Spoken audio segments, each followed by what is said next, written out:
हाँ जी, नमस्कार आप सभी को। आप सभी का अपने इस संस्थान ग्रैंड मास्टर 360 पर स्वागत है। जैसे कि आपको पता है, हम आपके लिए पीटी 2024 के लिए टेस्ट सीरीज लेकर आए हुए हैं और ये आपका टेस्ट सीरीज का पार्ट नंबर 2 रहेगा। प्री में इतिहास से संबंधित जो कुछ क्वेश्चन पूछे जा सकते हैं, उनको ध्यान में रखते हुए कुछ इम्पोर्टेंट क्वेश्चंस और कुछ प्रीवियस ईयर्स क्वेश्चन उठाए गए हैं। और चलिए अब हम शुरू करते हैं। फर्स्ट क्वेश्चन आपकी स्क्रीन पर दिखाई दे रहा है। सूची 1 में बताया गया है पत्र पत्रिकाएं और पुस्तकों का नाम। सूची दूसरी जो है उसमें लेखकों के नाम बताए गए हैं। आपको इसमें सम्मिलित करना है, मैच करवाना है कि कौन सा ठीक रहेगा। तो जल्दी से बता दीजिएगा। अभ्युदय, लीडर, हिंदुस्तान। अगर आप इसकी बात करते हैं तो ये किससे संबंधित है, तो आप कहेंगे मदन मोहन मालवीय, है ना। मदन मोहन मालवीय। मदन मोहन मालवीय को महामना भी कहा जाता है। मदन मोहन मालवीय को महामना की उपाधि महात्मा गांधी ने दी थी। मदन मोहन मालवीय जो है उन्होंने भारतीय राष्ट्रीय कांग्रेस के अधिवेशनों में 2 बार अध्यक्षता की। एक अधिवेशन 1909 में हुआ लाहौर में, उसमें भी अध्यक्षता करने वाले मदन मोहन मालवीय थे। और फिर एक अधिवेशन हुआ था 1918 में दिल्ली में, उसमें भी अध्यक्षता करने वाले कौन थे, मदन मोहन मालवीय। ठीक है, तो इनके बारे में आपको ये पॉइंट ध्यान में रखना है। अभ्युदय, लीडर, हिंदुस्तान इन्हीं से संबंधित प्रकाशित हुए। ठीक है, और जब बात करते हैं इंडिया डिवाइडेड के बारे में, इंडिया डिवाइडेड जो है वो आपका किससे संबंधित है, वो है डॉक्टर राजेंद्र प्रसाद।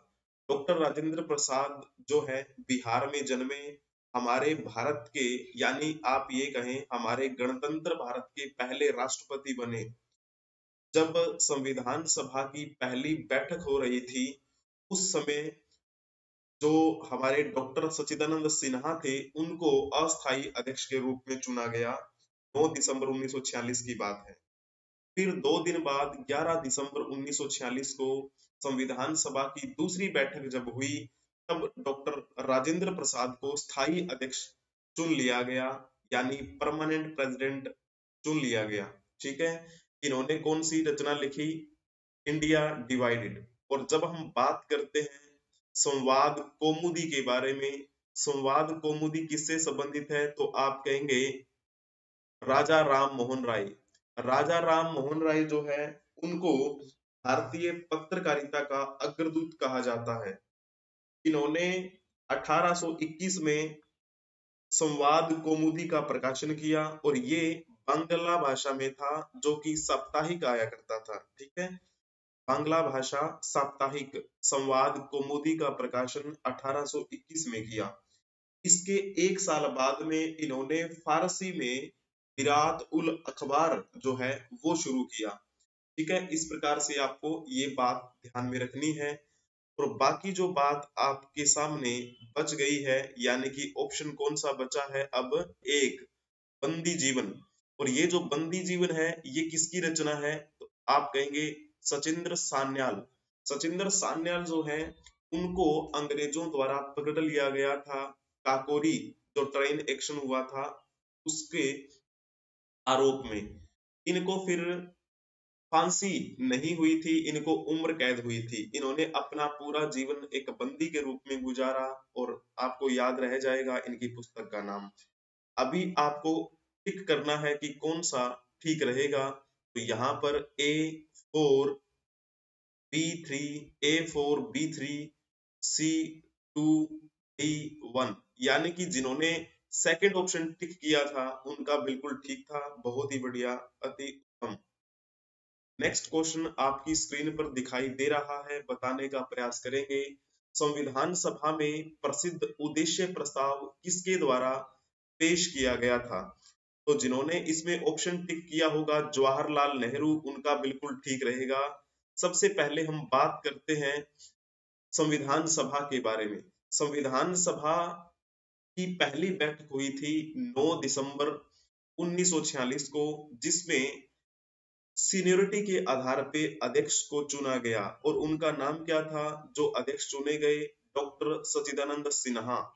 लेकिन 2 दिन बाद यानी 11 दिसंबर 1946 को परमानेंट प्रेसिडेंट चुन लिया गया था डॉक्टर राजेंद्र प्रसाद को। ठीक है। और फिर उसके भी 2 दिन बाद यानी कि 13 दिसंबर 1946 को संविधान सभा में पंडित जवाहरलाल नेहरू ने उद्देश्य प्रस्ताव पेश किया और इस पर विचार विमर्श हुआ। करते करते ये उद्देश्य प्रस्ताव 22 जनवरी 1947 को सर्वसम्मति से पारित कर दिया गया। ठीक है, 22 जनवरी 1947। और यही उद्देश्य प्रस्ताव हमारे जो संविधान की प्रस्तावना का एक स्वरूप बना। ठीक है जी, इस प्रकार ये पॉइंट आपको बातें ध्यान में रखनी है। चलिए जी, नेक्स्ट क्वेश्चन आपकी स्क्रीन पर दिखाई दे रहा है, बताएंगे। रामायण का वह कांड जिसमें भगवान राम और हनुमान जी की पहली भेंट का वर्णन है, जल्दी से बताएंगे। रामायण, इसमें जिन्होंने ऑप्शन टिक किया होगा, ऑप्शन सी उनका बिल्कुल ठीक रहेगा। आपको पता है रामायण जो है वो हिंदू धर्म की एक प्रमुख धार्मिक पुस्तक है, जिसमें श्री राम के संपूर्ण जीवन की गाथा का बड़ा ही सजीव और सुंदर चित्रण किया गया है। इसमें श्री राम जी द्वारा अपनाए गए सभी आदर्शों के बारे में बताया गया है। इसमें उन्हें आज्ञाकारी, मर्यादा पुरुषोत्तम, पिता के प्रति आदर और प्रेम, अपनी पत्नी के प्रति प्रेम, भाइयों के प्रति असीम स्नेह को सुंदरता से वर्णित किया गया है। और ये जो रामायण है वो महर्षि वाल्मीकि जी के द्वारा संस्कृत में लिखी गई, बाद में कई भाषाओं में इसका अनुवाद भी हुआ है। तो जिस प्रकार से हम कई पुस्तकें पढ़ते हैं, उन पुस्तकों में अलग अलग भाग बने होते हैं, यानी कि अलग अलग पार्ट बने होते हैं। ठीक इसी प्रकार रामायण के भी क्या है, 7 भाग बने हुए हैं। इन 7 भागों को क्रमशः हम क्या बोल देते हैं, वैसे कांड बोल देते हैं, यानी कि 7 कांड है। तो सबसे पहला कांड है बाल कांड।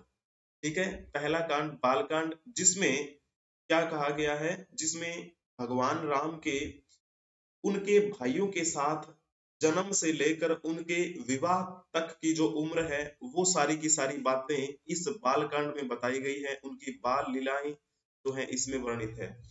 फिर जो दूसरा कांड है उसे हम कहते हैं अयोध्या कांड। अयोध्या कांड में क्या कहा गया है, उनके विवाह से लेकर उनके पिता के द्वारा वनवास में जाने की एक जो आज्ञा थी, वो इसमें सब हम पढ़ते हैं। ठीक है, यानी कि जो दासी मंत्रा थी, उन्होंने भड़काया कैकेयी को। कैकेयी जो थी, उन्होंने राजा दशरथ को कहा कि श्री राम जी को वनवास भेज दिया जाए, क्योंकि वो चाहती थी कि उनका पुत्र जो भरत है, उनका राज्याभिषेक हो। तो वो सारी की सारी बातें अयोध्या कांड में है। और फिर अपने पुत्र के वियोग में किस प्रकार से राजा दशरथ की मृत्यु हो जाती है, वो सारी की सारी बातें आपको इसमें देखने को मिलेगी। फिर तीसरा जो कांड है उसमें आपको देखने को मिलेगा अरण्य कांड। अरण्य कांड, इसमें माता सीता का रावण द्वारा हरण कर लिया जाना, और फिर श्री राम जो है वो उनकी खोज में निकलते हैं। वो सारी की सारी जो घटना है वो इसमें आपको मिलती है। और श्री राम जो है वो जटायु से मिलते हैं, वो भी घटना इसी क्रम में आपको मिलेगी अरण्य कांड में। चतुर्थ कांड में जब हम बात करते हैं, ये है आपका किष्किंधा कांड। ठीक है, और इसी किष्किंधा कांड में भगवान राम और हनुमान जी की पहली भेंट का वर्णन है, जैसा कि आपसे क्वेश्चन में पूछा गया। ठीक है, और कैसे उनके जरिए उनकी दोस्ती सुग्रीव से होती है, फिर किस प्रकार से जो श्री राम है वो बाली का वध कर देते हैं और सुग्रीव को किष्किंधा का राजा बना देते हैं, अंगद को वहां का युवराज बना देते हैं। ठीक है जी, तो इस प्रकार वो आपको यहाँ पे कहानी मिलेगी। फिर किष्किंधा कांड के बाद में आता है सुंदर कांड। ठीक है, सुंदरकांड में ये सबसे महत्वपूर्ण माना जाता है रामायण का। तो इसमें क्या है कि जो हनुमान जी हैं वो सीता माता से भेंट करते हैं लंका में जाकर, और उन्हें श्री राम जी के आगमन की सूचना देते हैं। लंका से वापिस आने और लंका तक राम सेतु बनाने का जो वर्णन है वो सभी के सभी इसमें आपको मिलता है। तो ये तो हुई पांचवें कांड की बात। छठे कांड में जब बात करते हैं उसे कहते हैं हम लंका कांड। लंका कांड में राम और रामायण, जो राम और रावण के बीच में घमासान युद्ध का वर्णन मिलता है, उसमें किस प्रकार श्री राम जो है जीत जाते हैं।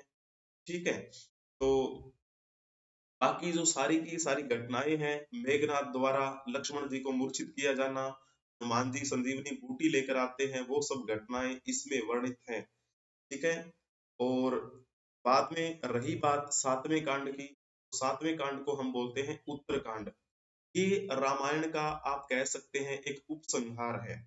इसमें श्री राम, सीता जी और लक्ष्मण जी के वापिस अयोध्या लौटने और उनके द्वारा किए गए कार्यों का वर्णन है। ठीक है, इस प्रकार से, हालांकि ये जो सातवां कांड माना जाता है ये वाल्मीकि कृत नहीं है। ऐसा कहा जाता है कि ये जो उन्होंने वास्तविक जो रामायण लिखी थी उसका हिस्सा नहीं है। ठीक है, इसलिए इसमें आप जब पढ़ेंगे तो आपको थोड़ा परिवर्तित स्वरूप दिखाई देगा लेखन शैली में। ठीक है, तो वैसे कह देते हैं कि हम सात कांड हैं। चलो जी, अभी आपके सामने नेक्स्ट क्वेश्चन दिखाई दे रहा है, बताने का प्रयास करेंगे। आपके सामने दो सूची दी गई है, दो लिस्ट दी गई है। एक साइड में लिखे हुए हैं नारा, यानी कि नारे, स्लोगन्स, और दूसरी साइड में नाम लिखे गए हैं कि वो नारा किसने दिया होगा। तो इसको सबसे पहले सुमिलित करने का प्रयास करेंगे हम सभी। चलो जी, सरफरोशी की तमन्ना अब हमारे दिल में है, देखना है जोर कितना बाजुए कातिल में है। तो ये किसने कहा था? तो ये कहा था राम प्रसाद बिस्मिल जो है ना, राम प्रसाद बिस्मिल, अशफाक उल्ला खां, राजेंद्र लाहिड़ी और सचिंदर सान्याल, ये सभी जो थे ना, इन्होंने उस ट्रेन को लूटा था। याद होगा आपको, काकोरी ट्रेन एक्शन का नाम जिसे दिया जाता है। ठीक है, इनको फांसी दे दी गई थी, राम प्रसाद बिस्मिल को।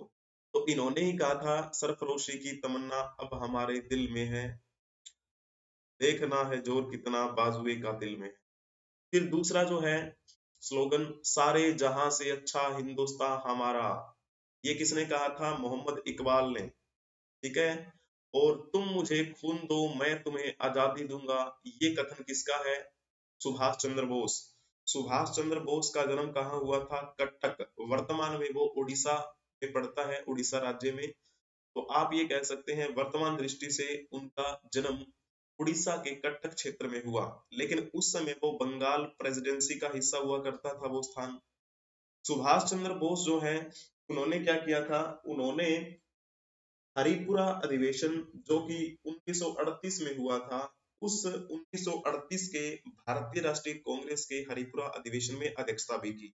1939 में त्रिपुराई अधिवेशन के लिए अध्यक्षता पद के लिए इलेक्शन हुआ, जिसमें महात्मा गांधी ने पटाभी सीतारामैया को खड़ा किया और जीत गए कौन? सुभाष चंद्र बोस। तो ये वही है सुभाष चंद्र बोस। और एक पॉइंट और बचता है, वेदों की ओर लौटो का नारा किसने दिया? स्वामी दयानंद सरस्वती जो है, उन्होंने कहा था वेदों की ओर लौटो। स्वामी दयानंद सरस्वती जो है, इन्होंने 1875 में आर्य समाज की स्थापना की, वेदों की ओर लौटो का नारा दिया। ठीक है जी, तो इनके बारे में ये पॉइंट आपको ध्यान में रखना है। अब आप इसको सुमिलित करने का प्रयास करेंगे कि कौन सा ऑप्शन इसमें से ठीक रहेगा। A2, B1, C3, D4। चलिए जी, जिन्होंने इसमें ऑप्शन टिक किया था थर्ड पॉइंट, यानी कि तीसरा ऑप्शन, उनका बिल्कुल ठीक था, बहुत ही बढ़िया। नेक्स्ट क्वेश्चन आपकी स्क्रीन पर दिखाई दे रहा है, बताने का प्रयास करेंगे। गोपाल कृष्ण गोखले ने निम्नलिखित में से किस वर्ष भारतीय राष्ट्रीय कांग्रेस के अधिवेशन की अध्यक्षता की? आपके सामने ऑप्शन दिए गए हैं 4। तो इसमें से जिन्होंने ऑप्शन टिक किया होगा 1905 उनका बिल्कुल ठीक रहेगा। 1905 में भारतीय राष्ट्रीय कांग्रेस का अधिवेशन कौन सा हुआ था? 21 है ना, 21वां जो एक सम्मेलन हो रहा था भारतीय राष्ट्रीय कांग्रेस का 1905 में, बनारस अधिवेशन उसका नाम है, बनारस में हुआ था। तो आप ये कहेंगे 1905 के भारतीय राष्ट्रीय कांग्रेस के 21वें अधिवेशन में अध्यक्षता करने वाले कौन थे? गोपाल कृष्ण गोखले। और गोपाल कृष्ण गोखले ने 1905 में क्या किया था? सर्वेंट्स ऑफ इंडिया सोसाइटी की स्थापना भी की। सर्वेंट्स ऑफ इंडिया सोसाइटी की स्थापना 1905 में गोपाल कृष्ण गोखले ने की। ठीक है, चलिए जी, भारतीय इतिहास के संदर्भ में खुद कास्ट और पाही कास्ट जो शब्द हैं उनका प्रयोग आपको देखने को मिलेगा। तो आप ये बताने का प्रयास करेंगे कि ये जो खुद कास्ट है और पाही कास्ट शब्द है ये किसके लिए प्रयोग किए जाते थे? चलिए जी, जिन्होंने इसमें ऑप्शन टिक किया होगा किसानों के लिए, उनका बिल्कुल ठीक रहेगा।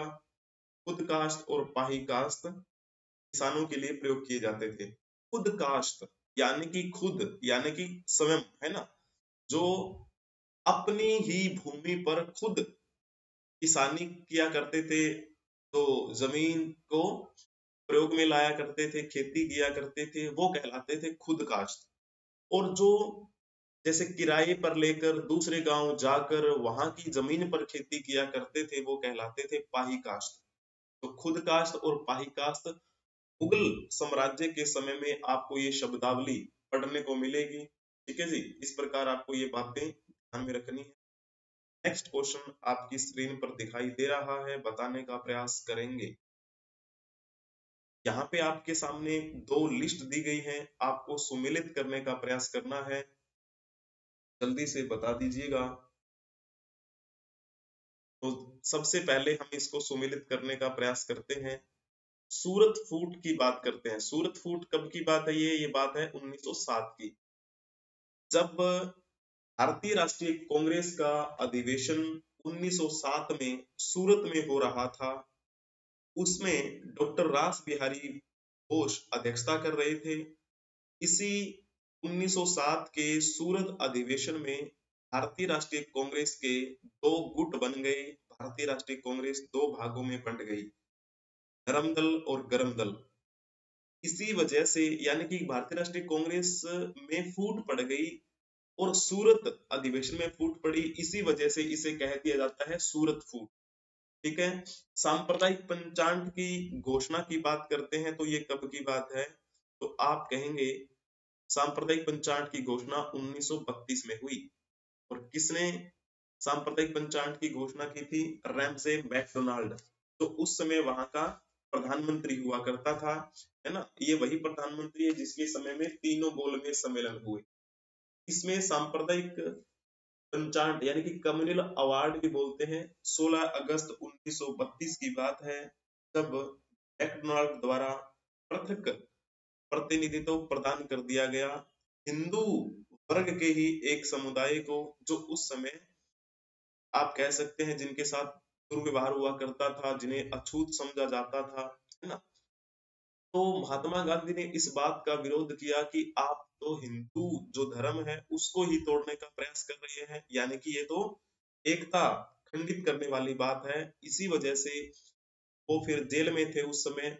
उन्हें जेल में उन्होंने कहा मैं आमरण अनशन करूंगा। और फिर आपको पता है परिणाम स्वरूप बाबा साहब अम्बेडकर उनसे मिले और पुनः पैक्ट हुआ 1932 में, है ना। तो वो आपको बातें ध्यान में रखनी है।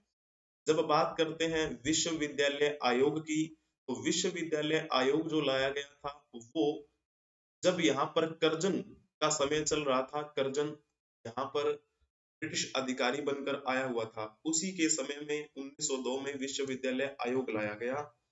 ठीक है, और एक और पॉइंट बच जाता है, पूर्ण स्वराज्य का संकल्प। पूर्ण स्वराज्य का संकल्प कब लिया गया? 1929 में।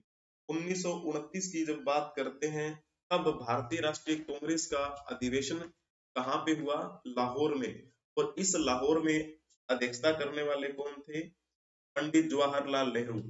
इसी 1929 के लाहौर अधिवेशन में पूर्ण स्वराज्य की मांग रखी गई और पहली बार 26 जनवरी 1930 को स्वतंत्रता दिवस मनाया गया। ठीक है, तो जब आपको पता है ना, हमारा संविधान जब अधिकृत कर लिया गया था, आत्मार्पित कर लिया गया था 26 नवंबर 1949 को, तो हमने लागू क्यों नहीं किया? हमने लागू इसलिए नहीं किया था क्योंकि हमें इस दिन को सम्मान देना था, क्योंकि 26 जनवरी 1930 को हमने क्या किया था? स्वतंत्रता दिवस मनाया। उस दिन को सम्मान देने के लिए हमने हमारा संविधान भी लागू किया, तो 26 जनवरी के दिन, लेकिन 1950 की बात है। तो अब इसको देखो, A4 B3 A4 B3 C2 D1, जिन्होंने इसमें बी ऑप्शन टिक किया होगा उनका बिल्कुल ठीक रहेगा। बहुत ही बढ़िया, अति उत्तम। चलिए जी, नेक्स्ट क्वेश्चन आपकी स्क्रीन पर दिखाई दे रहा है, बताने का प्रयास करेंगे। प्राचीन भारत की निम्नलिखित पुस्तकों में से किस एक पुस्तक में शुंग वंश के संस्थापक के पुत्र की प्रेम कहानी है? तो इसमें बड़ा प्यारा सा क्वेश्चन है, और ये जो क्वेश्चन है 2016 यूपीएससी में पूछा गया था। ठीक है जी, तो जिन्होंने इसमें ऑप्शन टिक किया होगा, डी ऑप्शन उनका बिल्कुल ठीक रहेगा। मालविका अग्निमित्रम, मालविका अग्निमित्रम किसने लिखा था? कालिदास ने लिखा। कालिदास के द्वारा लिखा गया प्रथम नाटक माना जाता है। इसका संधि विच्छेद करेंगे आप, मालविका और अग्निमित्रम दो बनते हैं, है ना। मालविका कौन थी? मालविका एक नृत्यांगना थी, नर्तकी थी उस समय की। अग्निमित्र कौन थे? वो शुंग वंश के संस्थापक पुष्यमित्र शुंग के बेटे थे अग्निमित्रम।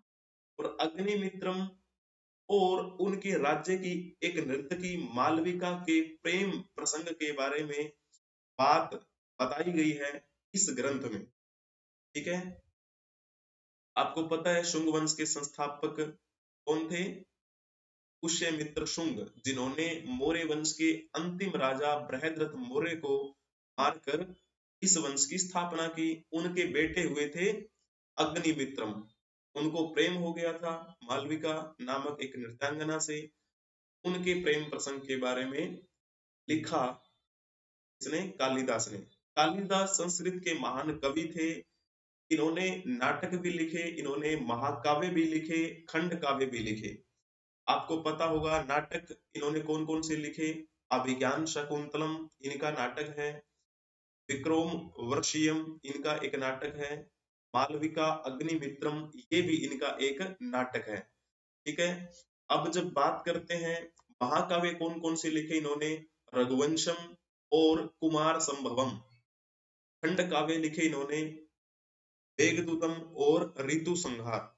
तो इस प्रकार से ये कालिदास जो संस्कृत के महान कवि थे, उनके द्वारा लिखित रचनाएं मैंने आपको बताई। उनमें से एक मालविका अग्निमित्रम में शुंग वंश के संस्थापक के पुत्र की प्रेम कहानी बताई गई है। चलिए जी, अभी नेक्स्ट क्वेश्चन आपकी स्क्रीन पर दिखाई दे रहा है, बताने का प्रयास करेंगे। भारतीय इतिहास के संदर्भ में निम्नलिखित में से कौन सा या कौन से सामंती व्यवस्था का अनिवार्य तत्व है या तत्व है? तो बता दीजिए कौन सा ठीक रहेगा। ये आपका प्रीलिम्स 2015 में पूछा गया था, कौन सा ठीक रहेगा इसमें से? अत्यंत सशक्त केंद्रीय राजनीतिक सत्ता और अत्यंत दुर्बल प्रांतीय तथा स्थानीय राजनीतिक सत्ता, क्या ये बात ठीक है? ये बात ठीक नहीं है, ये बात गलत है। कैसे गलत है? सामंती व्यवस्था का जब विकास होता था, यानी कि भारत में सामंती जो एक समाज होता था, उसके विकास से राजा की शक्ति जो है वो कमजोर पड़ जाती थी, और राजा ऐसे सामंती सरदारों पर निर्भर रहने लग जाता था जिनके पास अपनी स्वयं की सेनाएं होती थी। अब स्वयं की सेनाएं हैं जो सामंती सरदार है उनके पास, तो केंद्रीय सत्ता तो कमजोर होगी ना। लेकिन इसमें ऑप्शन में लिखा है सशक्त, सशक्त नहीं, कमजोर हो जाएगी। तो कमजोर होती चली जाती थी, और प्रांतीय सत्ता जो है वो मजबूत होती थी। इसमें क्या लिखा है, दुर्बल प्रांतीय सत्ता, दुर्बल नहीं होगी, इसमें होगी सशक्त। तो ये कथन गलत है। बाकी जो दोनों पॉइंट है इनमें देखो, भूमि के नियंत्रण तथा स्वामित्व पर आधारित प्रशासनिक संरचना का उदय, हाँ ये बात बिल्कुल ठीक है। तो सामंती व्यवस्था में भूमि पर नियंत्रण आधारित प्रशासनिक व्यवस्था होती, ठीक है। इसमें अधीनस्थ शासक टैक्स और सैन्य सहायता देने का वादा करता है, तो बात बिल्कुल ठीक है। सामंत तथा उसके अधिपति के बीच स्वामी दास संबंध का बनना, ये बात भी बिल्कुल ठीक है। सामंत को अपने स्वामी राजा के प्रति स्वामी भक्ति प्रदर्शित करनी होती है। तो इसमें जिन्होंने ऑप्शन टिक किया होगा, कौन सा ऑप्शन, 2 और 3, यानी कि आपका दूसरा और तीसरा कथन ठीक है, यानी कि सी ऑप्शन जो जिन्होंने टिक किया था उनका बिल्कुल ठीक है, केवल 2 और 3। चलो जी बहुत ही बढ़िया, सभी का अति उत्तम। अभी इसके बारे में बताने का प्रयास करेंगे। 7 अगस्त 1942 को मुंबई के ऐतिहासिक ग्वालियर टैंक मैदान में कांग्रेस की बैठक की अध्यक्षता किसने की थी? तो जिसमें किसी ने ऑप्शन में टिक किया होगा 7 अगस्त 1942 को अध्यक्षता करने वाले अबुल कलाम आजाद थे, तो उनका बिल्कुल ठीक रहेगा, यानी B option will be right answer. 7 अगस्त को ये इकट्ठे हुए, अबुल कलाम आजाद अध्यक्षता कर रहे थे, ठीक है। 8 अगस्त को यानी कि अगले दिन 8 अगस्त 1942 को इस कांग्रेस की बैठक में महात्मा गांधी ने एक प्रस्ताव रखा। प्रस्ताव ये था कि हम अंग्रेजों के खिलाफ एक आंदोलन शुरू करेंगे, ठीक है। उसे क्या है, बड़े स्तर पर हम शुरू करने वाले हैं, ठीक है। और फिर सभी ने विचार विमर्श किया कि हाँ महात्मा गांधी ठीक कह रहे हैं, भारत छोड़ो आंदोलन हमें शुरू करना चाहिए। तो अगले दिन महात्मा गांधी के नेतृत्व में इस आंदोलन की शुरुआत हो गई 9 अगस्त 1942 को। इसे हम कहते हैं भारत छोड़ो आंदोलन। इसी आंदोलन के दौरान महात्मा गांधी ने नारा दिया था, करो या मरो, ठीक है। तो अब तो हमें अंग्रेजों को खदेड़ना ही है। अब ये बात चल रही है कब की, अगस्त की। 7 अगस्त, 8 अगस्त, 9 अगस्त, है ना। ये घटनाक्रम अगस्त का है, इसी वजह से इस क्रांति को अगस्त क्रांति भी कह दिया जाता है। और जिस मैदान में यानी कि ग्वालियर टैंक मैदान में इस क्रांति की शुरुआत हुई, उस मैदान को अगस्त क्रांति मैदान कह दिया जाता है ना। इस प्रकार ये पॉइंट आपको ध्यान में रखना है। चलिए जी बहुत ही बढ़िया, अति उत्तम। एक प्यारा सा क्वेश्चन आपकी स्क्रीन पर दिखाई दे रहा है, निम्नलिखित राज्यों में से किनका संबंध महात्मा बुद्ध के जीवन से था? ये क्वेश्चन आपका 2014 में भी पूछा गया था, 2015 में भी पूछा गया था, 2 बार रिपीट हुआ था, है ना, लगातार। तो इसमें से आपको बताना है कि कौन सा ठीक रहेगा। चलो जी, वैसे मैं थोड़ा सा आपको विस्तार से बता देता हूँ। महात्मा बुद्ध जो है उनका जन्म कपिल वस्तु के लुम्बिनी नामक जगह पे हुआ। फिर जैसे जैसे वो बड़े हुए, उन्होंने अपने गुरु की जो खोज है वो पूरी की, कहाँ पे, वैशाली। वैशाली के पास में उनकी मुलाकात हुई थी अल्लाह कलाम, जो एक सन्यासी थे, सांख्य दर्शन के अच्छे आचार्य थे, ठीक है। फिर उन्होंने उनसे ज्ञान की प्राप्ति की, और फिर रुद्रकमा पुत नाम से एक सन्यासी थे, वो उनसे मिले। सारनाथ में जो है उन्होंने पहला उपदेश दिया, है ना। तो यहाँ से समझने का प्रयास ये करना है कि उनका डायरेक्ट जो संबंध था वो किससे नहीं था। वो ना तो था उनका अवंती, अवंती कहाँ पड़ता है, मध्य प्रदेश क्षेत्र में, है ना। और कंधार, ये आपका वर्तमान कह सकते हैं आप भारत से बाहर है, अफगानिस्तान का जो क्षेत्र है उसके आसपास में। कौशल की बात करें, कौशल से, कुरुवेला से, वैशाली से, काशी से, लुम्बिनी से, इनका क्या है, अत्यधिक संबंध रहा। तो इसमें जिन्होंने ऑप्शन टिक किया होगा कौशल और मगध, 3 और 4 आएगा इसमें। कोई ना, इसमें थोड़ी सी मिस्टेक है, टाइपिंग मिस्टेक, ऐसे कर लेते हैं। केवल 3 और 4 जिन्होंने ऑप्शन टिक किया होगा उनका बिल्कुल ठीक रहेगा, बहुत बढ़िया। 2014 और 2015 में ये पूछा गया था, 2 बार लगातार। ठीक है। मगध में जो गया क्षेत्र है, गया में उनको ज्ञान की प्राप्ति हुई। ठीक है जी, निरंजना नदी के किनारे।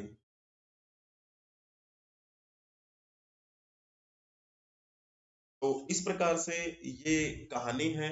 हम फिर मिलेंगे नेक्स्ट क्लास में, तब तक के लिए नमस्कार, प्रणाम, जय हिंद।